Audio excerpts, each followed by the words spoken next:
it was a very, very different kind of atmosphere politically, and it was always going to be some sort of decline from there. Now, I don't think the Conservative Party's problems started with Boris Johnson resigning. I think there was a lot before then. We remember Partygate. There were lots of other scandals, of course. There were a succession of scandals, some involving Boris Johnson, some not. And also the fact that Brexit was...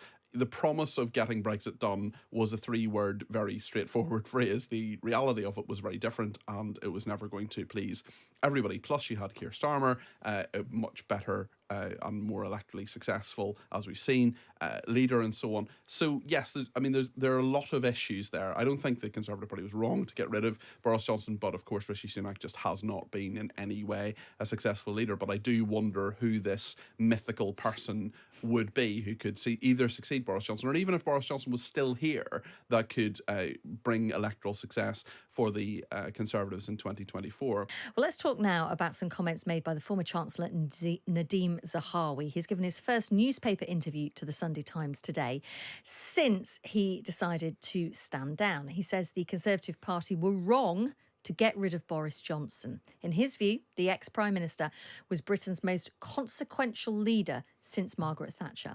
Let's not forget that Nadhim Zahawi did tell Boris Johnson that he should stand down. So it's not like everybody else turned against him. Nadhim Zahawi also said this. I wonder, Peter, if was the start of the Conservative Party's problems Boris Johnson leaving, or was he the cause of the problems? Bit of both, but definitely, 2019 election was the high point for the Conservatives. There's a sort of perfect storm of all these different things, like Jeremy Corbyn being the leader of the Labour Party, and Brexit, get Brexit done was a great phrase. It was all it was the absolute zenith of where the Conservatives were. Boris Johnson was there. He was a great campaigner. He certainly connected with people, whether they loved him or hated him. They hated him. They all had an opinion on him in a way that people don't about Rishi Sunak or Theresa May or even Liz Truss. So it was a very, very different kind of atmosphere politically, and it was always going to be some sort of decline from there. Now, I don't think the Conservative Party's problems started with Boris Johnson resigning. I think there was a lot before then. We remember Partygate. There were lots of other scandals, of course. There were a succession of scandals, some involving Boris Johnson, some not. And also the fact that Brexit was... The promise of getting Brexit done was a three-word, very straightforward phrase. The reality of it was very different, and it was never going to please everybody. Plus, you had Keir Starmer, a much better and more electorally successful, as we've seen, leader and so on. So yes, there are a lot of issues there. I don't think the Conservative Party was wrong to get rid of Boris Johnson, but of course Rishi Sunak just has not been in any way a successful leader. But I do wonder who this mythical person would be who could either succeed Boris Johnson, or even if Boris Johnson was still here, that could bring electoral success for the Conservatives in 2024. I disagree with Nadhim Zahawi in terms of saying that Boris Johnson's the most consequential leader. Certainly, yes, of the Conservatives since Margaret Thatcher, 100%. But in terms of politicians, I think you cannot ignore Tony Blair in that scenario as well. So there's something in what Nadhim Zahawi says, but it's not the full picture. Latika?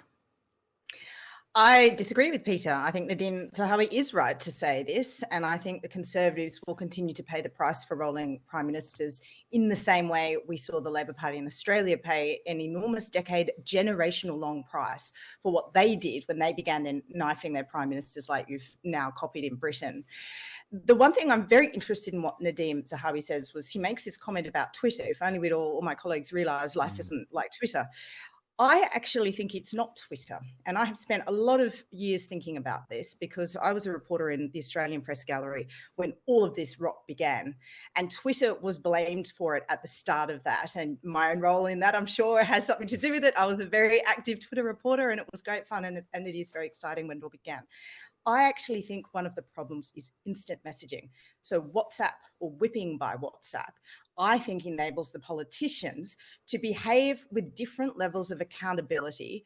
It is enabling them to factionalize and then mobilize with greater speed than in analog days. Because from my observations of politics before WhatsApp, you had to corral people in person. They had to front up, show their face to you and say why they were either going to betray you or why they were plotting behind the scenes if they were caught. Now this all happens at such a fast pace on WhatsApp that those MPs can often make very instant decisions without having time to reflect or having those personal relationships or encounters that make them maybe pause and reconsider.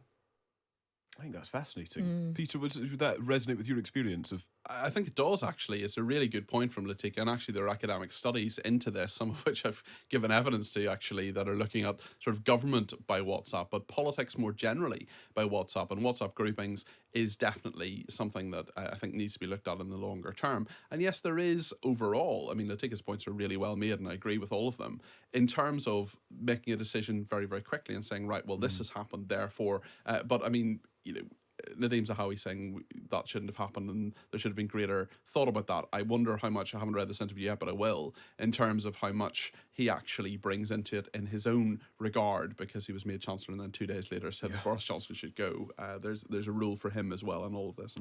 This message has just come in. Zahawi has just lost the last shred of respect I had for him. Consequential, yes. Disastrously so. It's like we've all got amnesia. Can anyone actually remember what civic life was like before austerity and the Tories? It's like a different country. And David, straight off the back of that, just dropped right in front of me. Boris Johnson is a charlatan who lacks any integrity. How anybody can think he's a solution to anything beggars belief. So there you are. But Go on. you can hold those beliefs and argue, which is where I'm coming from here, that it's the people who decide to turf him out, not MPs who get jittery after 3 rounds of WhatsApp. Yeah. And I think this is the point where you sever the relationship between the political leadership and the public. Then you lead to hugely cynical politics. And maybe Boris Johnson would have continued on in a disastrous fashion. Maybe he would have improved. We'll never know. But we certainly would have known one thing. We would have let the public decide and cast their verdict. And then Boris Johnson would not be sitting in the bleachers here, perhaps looking at potential comeback, perhaps destabilising the Conservative Party further. I think the only way you can show a political leader defeat or victory is at the hands of the public and not their colleagues. I disagree, because we don't have a presidential system. And if you look to Margaret Thatcher, Tony Blair, I mean, the time had come for Tony Blair to go. And certainly with Margaret Thatcher, she was there too long. She brought in a poll tax that was very, very unpopular. So the parties sometimes are ahead of the people in all of this. And I think, some would argue Boris Johnson was there for too long. But you can see what Latika's point there is, that as soon as you start sort of absorbing this level of power and influence into a political party machine and away from the public, that breeds a disconnect between the public and politicians. Oh, totally. No, I completely get that. And, the person we should all be very sympathetic towards in all of this is Liz Truss. It's the moral of the story always, isn't it, I think?